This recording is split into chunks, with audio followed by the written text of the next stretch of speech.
Hello, it's Friday. Happy Friday. Oh, am I echoing? Just a little bit, not bad. Can I show you guys something funny that Steve loves to make fun of me about? See this microphone over here that I always forget to put up near me? After Wednesday, he came in and he said, Missy, where was the microphone during that? And I said, well, it was over here. He's like, Missy, it works when it's by your lips.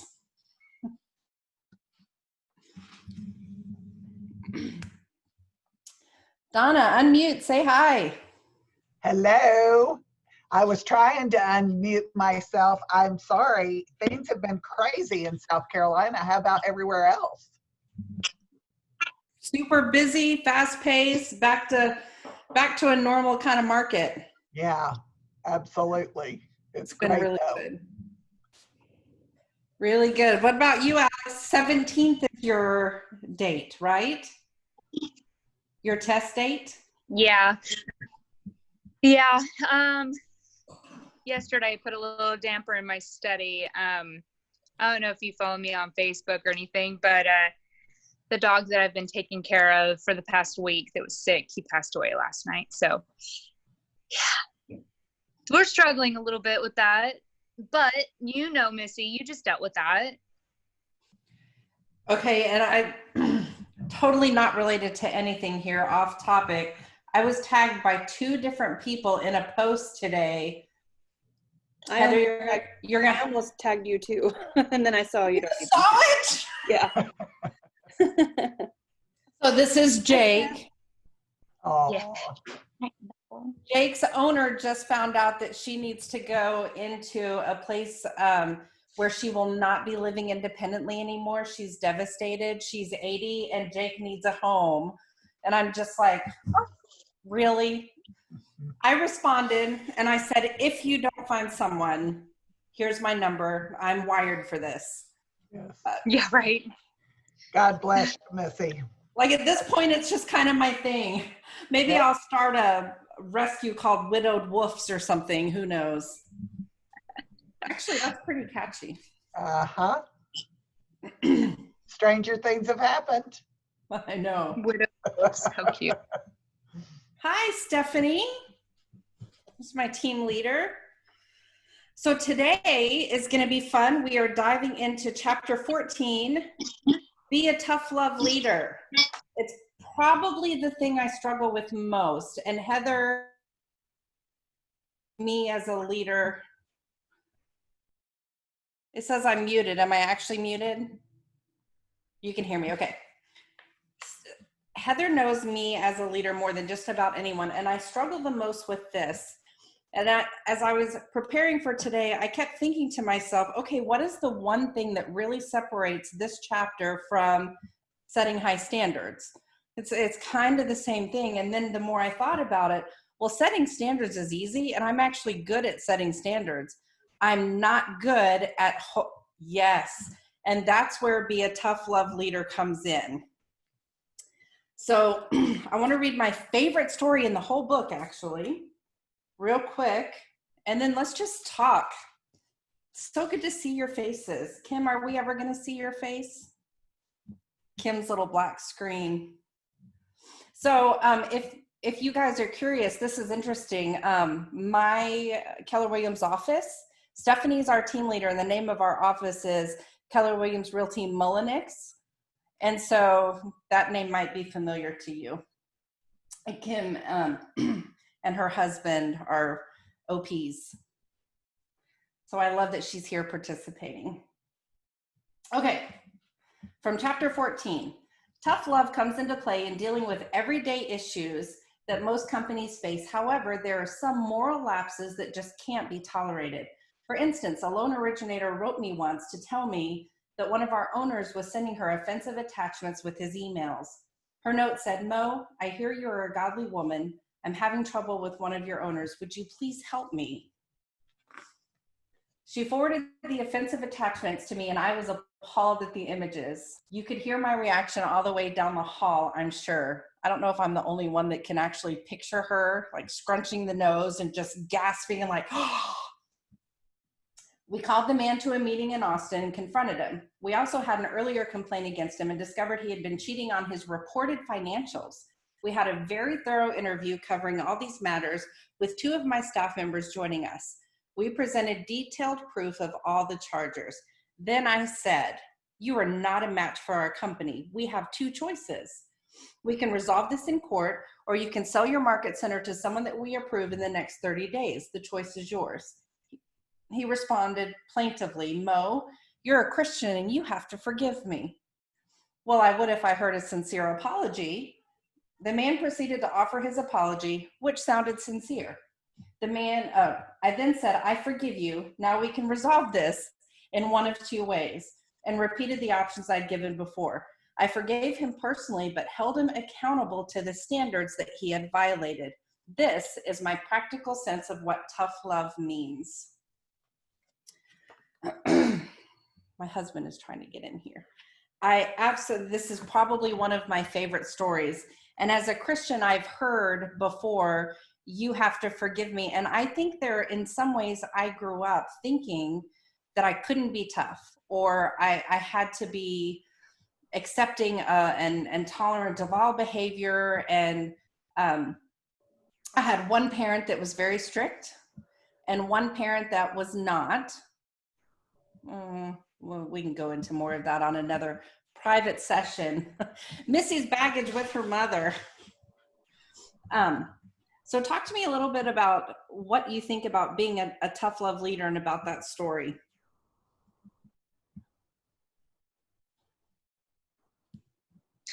Okay, so being a mother of 3 kids, young children, I have a 7, a 6, and a 3-year-old. I had to learn very quickly to be tough. With my very first, obviously with your first kid, you're like, "Oh, you're so cute, blah, blah, blah." And then it gradually gets harder and harder as the kids get older and there's more kids. So I think that having kids and being a mother of 3 will help me in being a better leader with this real estate. I really have a harder time with strangers, though. I can do it with people that I know because I know how they're going to react and I know like what they're going to say. But people I don't know, you kind of like a lot of in the chapter, she said, inside I was like super scared and like shaking, or internally, but really she just held herself. She was very strong about it and she held up to what she believed, and I struggle with that a little bit, but I'm going to work on it. Reading this chapter it was really good for me to reflect on what I can work on as I grow in this business. So I'm glad. Yeah. Donna, you were going to say something? I can hear you. The main reason people struggle with it so much is you want to be liked. And you're fearful that if you come down too hard on somebody, that they're not going to like you. They're not going to appreciate the fact that you're trying to help them. And I struggle with that because I am an oh so high I. And that just is like the toughest thing in the world that I would think or even imagine that somebody doesn't like me. It hurts my heart. So I think that is the thing that I have struggled with for years. I have been in store management, district management, outside sales, hate the nose, real estate. Got into real estate at 38. My life kind of mirrors Mo a lot in that. I'm 58 years old now, and it's like, look what she accomplished at 58, and I just turned 59. And it's like, I have so much more to offer, and I know that I really need to work on being a strong leader because I want a great Heather. I want somebody to hold me together that is an implementer.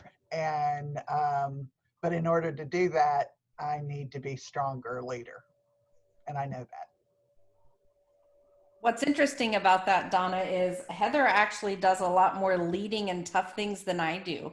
I mean, sure, it's up to me to have the tough conversations, but in the processing and sorting it out, there are two people I go to every single time, and they're both on this call. It's Heather and Stephanie. Yeah, that's great. And Heather's a DC, so she can be very matter of fact. Because I mean, sure, she cares if people like her, not the same way in someone with a lot, right? No, I was gonna say, my hang up with this is not the tough part, it's the love part. And it's not that I don't love people, because I definitely do. It's the separating of, this is business, we have to be tough.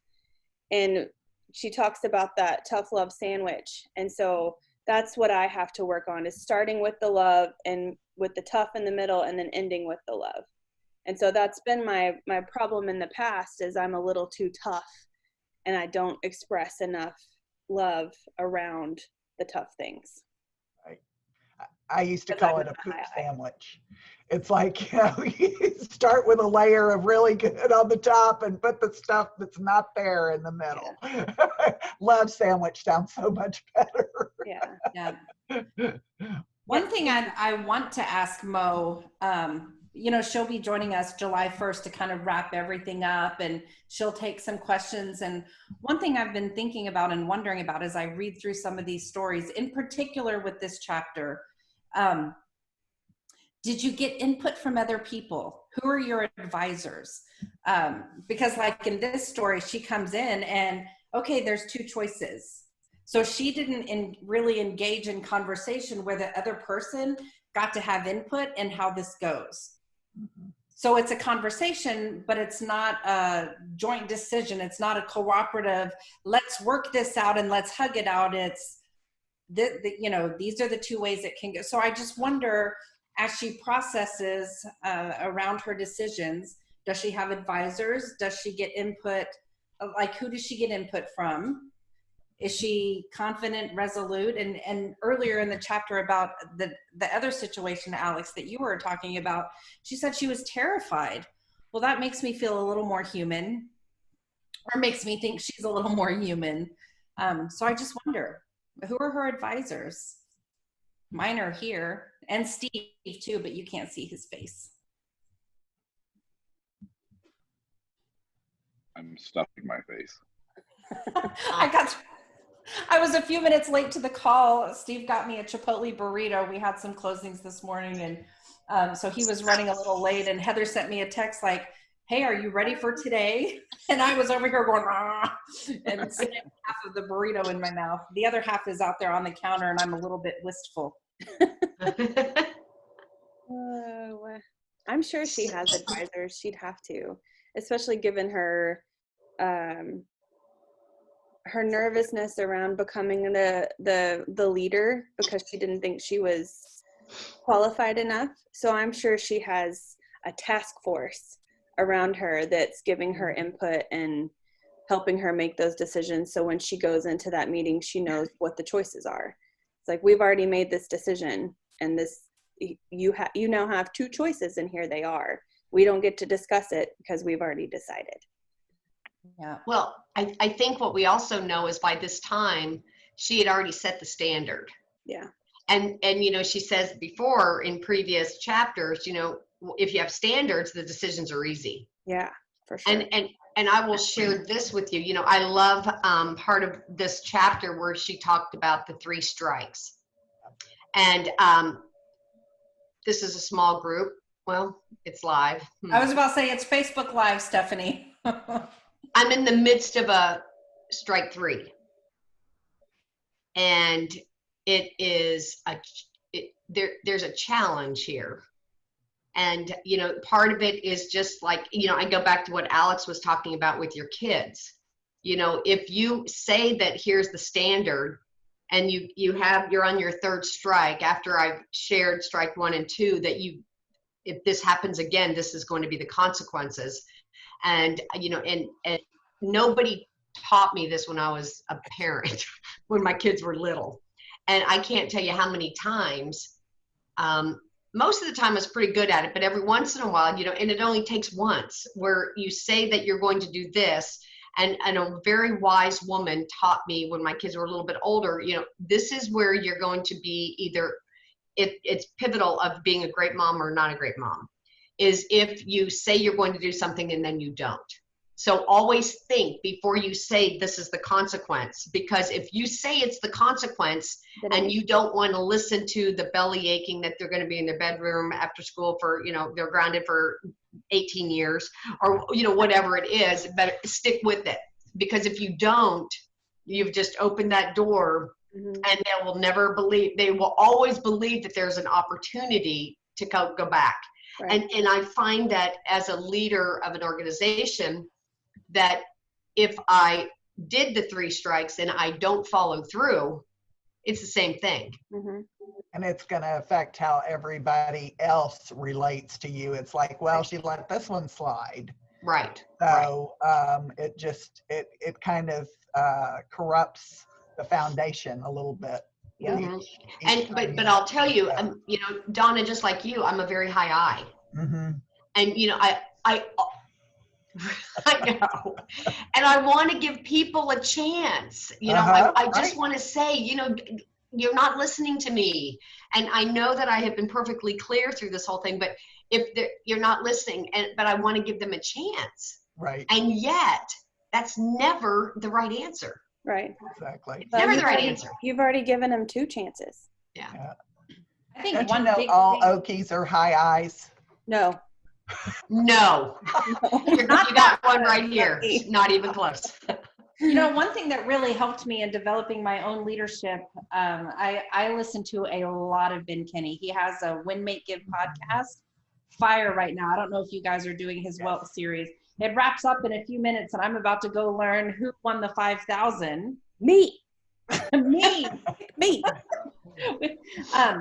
And what he talks so much about leadership, and he likes to put a framework around different things. And I had it, you know how sometimes you get like a really weird one-off aha, like you go to learn this, but what you walk away with is this other thing. I walked away from Win, Make, Give in person last April.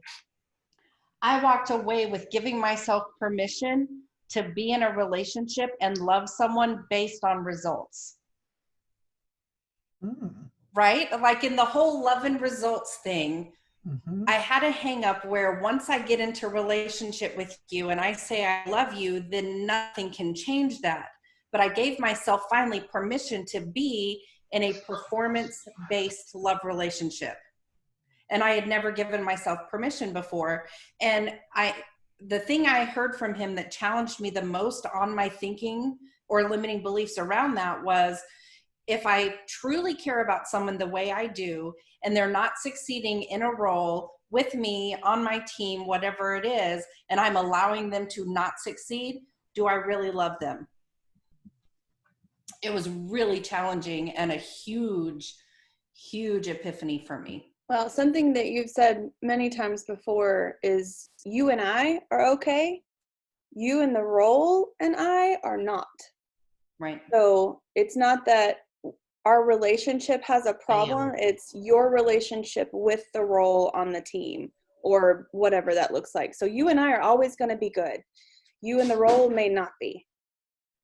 And that's never had to say that to Heather. Yeah. For the record, I've never said that to Heather. I'm kind of afraid if I had to, I might like send it via messenger or something. I was going to say, Stephanie, if you need me to have a conversation with somebody, just let me know.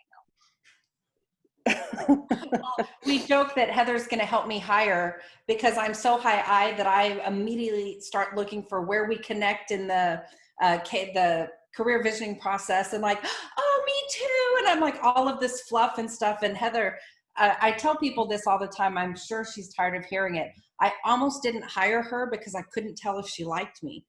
And this is what, you're going on your 3rd year or 2nd? I'm about to hit 2 full years here in a couple weeks. And it would have been the biggest mistake not to hire, but I really couldn't tell. I was like, Steve, I don't know if she's into me.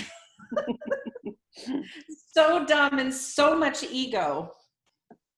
Well, I introduced you to, and I know exactly what you mean because when I sat down with Heather, I felt the same way.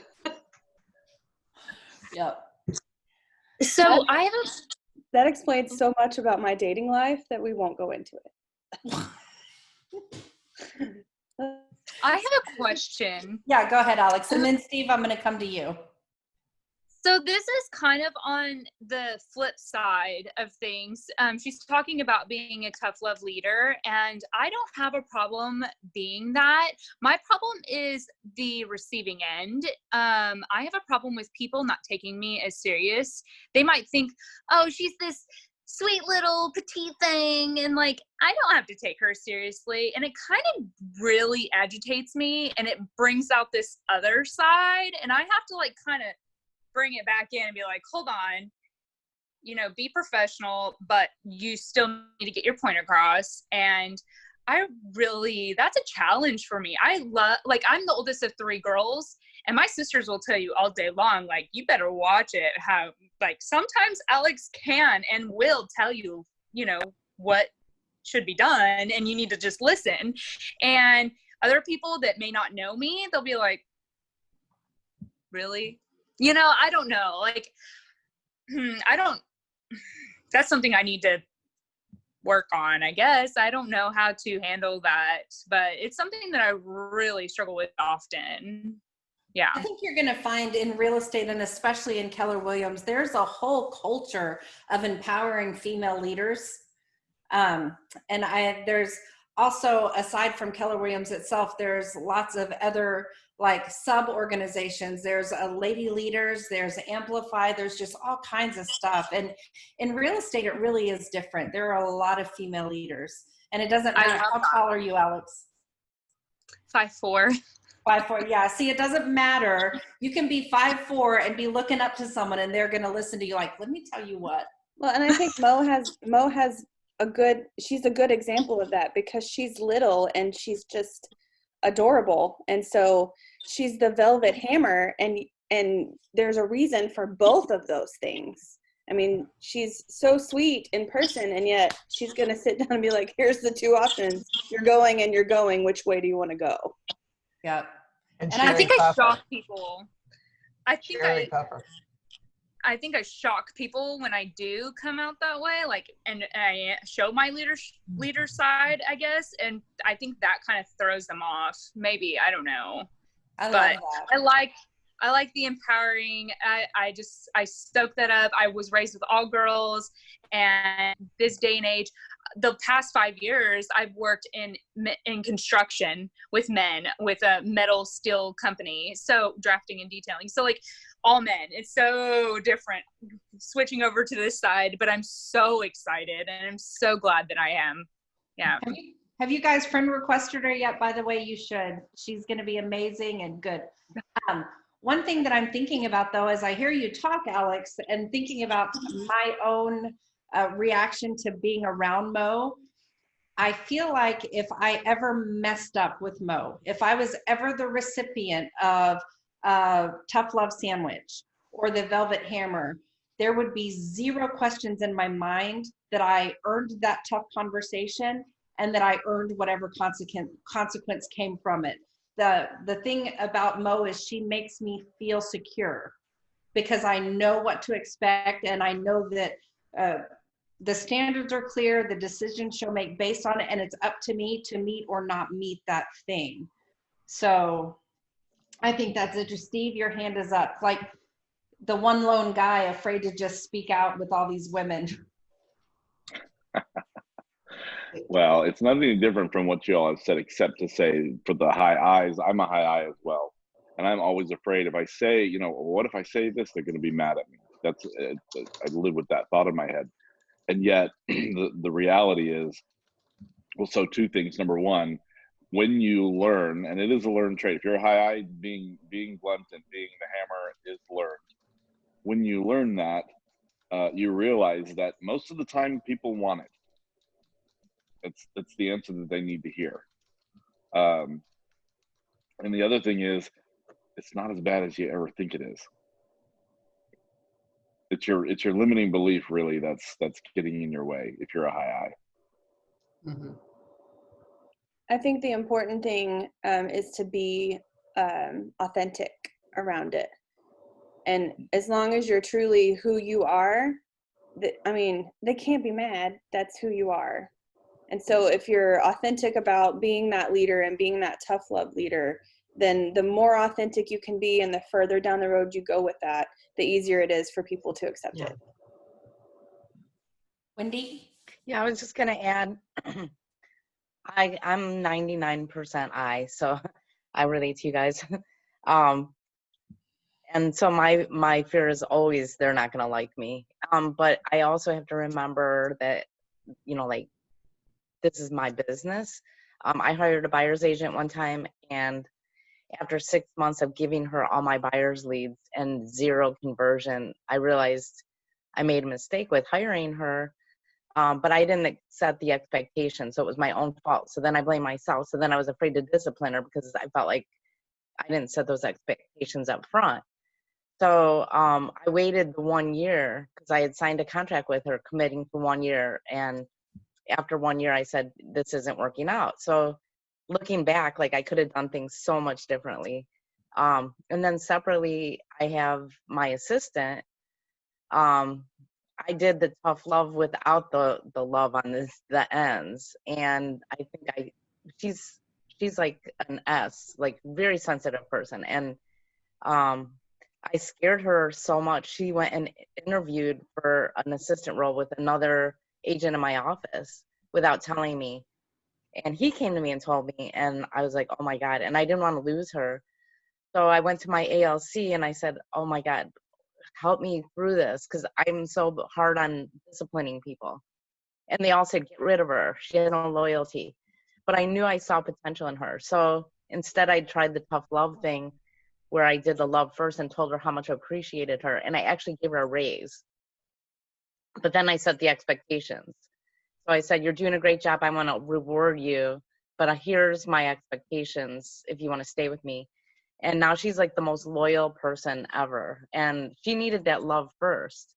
And when I first disciplined her, I disciplined her just with the hammer without the velvet. And she didn't take to that very well. And she was ready to leave me because she can't handle being told what to do. But I think adding the love piece to it and telling her what a great person she was and how great she was doing, and then the hard part that totally changed the conversation.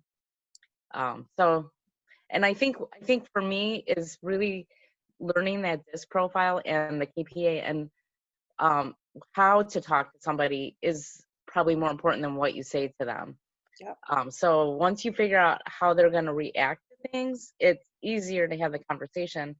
Some people just are very factual people. Some people you do have to sugarcoat things. Mm-hmm. But the bottom line is it's your business. So if you need the results for your business, then you have to have those tough conversations. Wendy, what you said made me think about this. I wonder if you also kind of did this, because I did, and I have a tendency to do this. I'm bent to do this, and I have to work really hard against it. And so I talk to Heather all the time about this. I will not, as soon as I have this gut feeling or an observation, I don't want to go ahead and have a course correction because maybe I'm not correct. And so I sit with it. And then it happens again. And yes, it festers. And then all of a sudden it becomes this thing where I waited way too long to say something. And then when it finally comes out, I sound like a jerk because I'm so frustrated, or, I'm sitting here like, well, you've done this 10 times. So like, well, why didn't I say something in the beginning?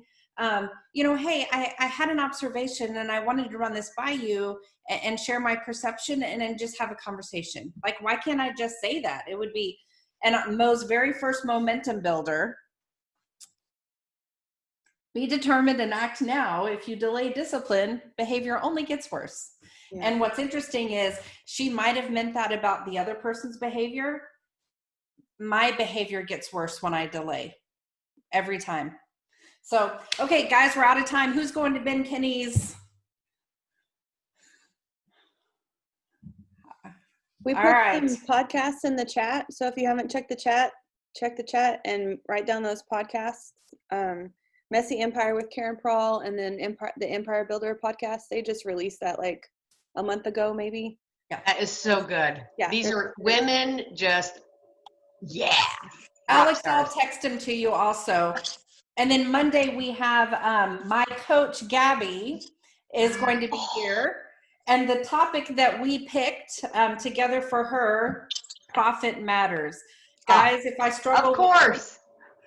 if I struggle with anything more than being tough, it's watching my profits. So we're going to talk about that, and it's an important conversation. So love you guys. Thank you. Good weekend, everybody. Bye, guys.